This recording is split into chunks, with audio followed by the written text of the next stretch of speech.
Dapat yung 10 minutes. Sunod na ako ah.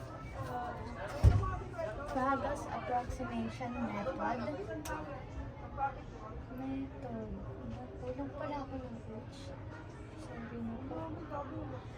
Unbalance. Kaya siya naging unbalance kasi hindi sila total.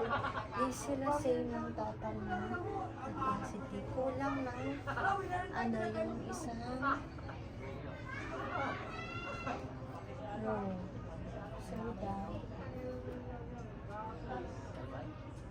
dadagdagan natin ng 200.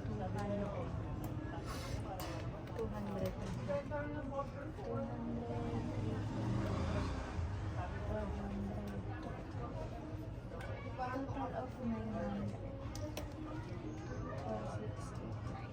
460. So, ganun lang din po, tulad lang sa akin. Cross alternation. 6 minus 5 equals to 1. 7 minus 6 equals to 1.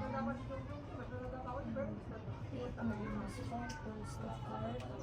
And 0 minus 0 equals to 0. 6 minus 0 equals to 6. 4 minus 0 is equals to 4. And 6 minus 0 is equals to 6. And, dalawa silang same na mas mataas. Pero kahit ano sino gusto nyo piliin ay ito pinili ko. So, ang pinakamababa is 300.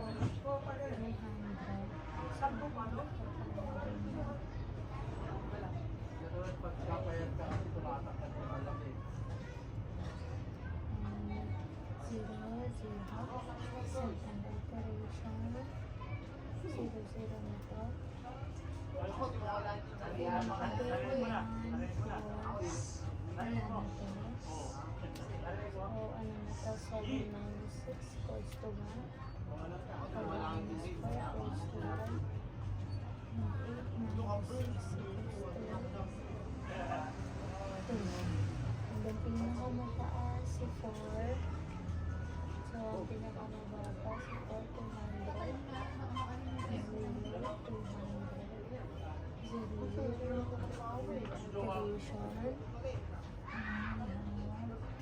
one pa din, wala na. Wala na din. Here, 1 pa din. And 9 minus 5 equals to 4. 8 minus 6 equals to 2. And pinakamataas si 4.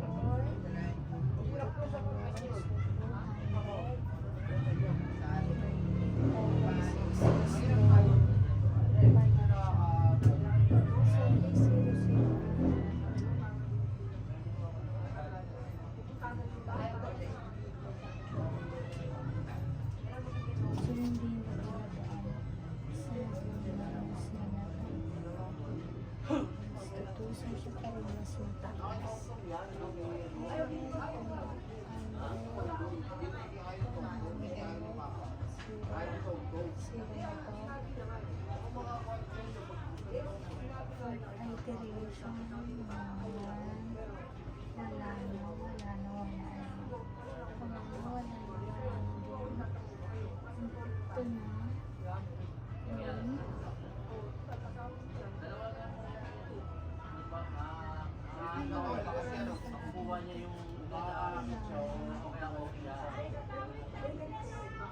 sige.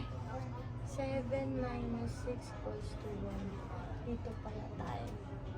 So, 200, 0, 100.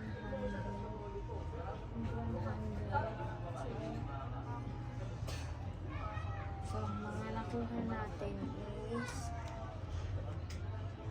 200 times 6, 100 times 7, 200 times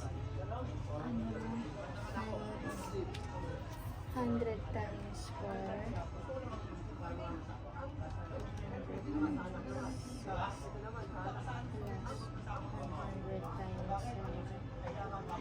7.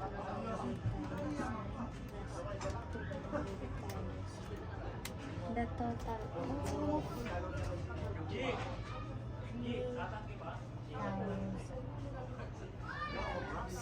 Dili, babae yan, pre. Gi. Gi. Dami. Babae.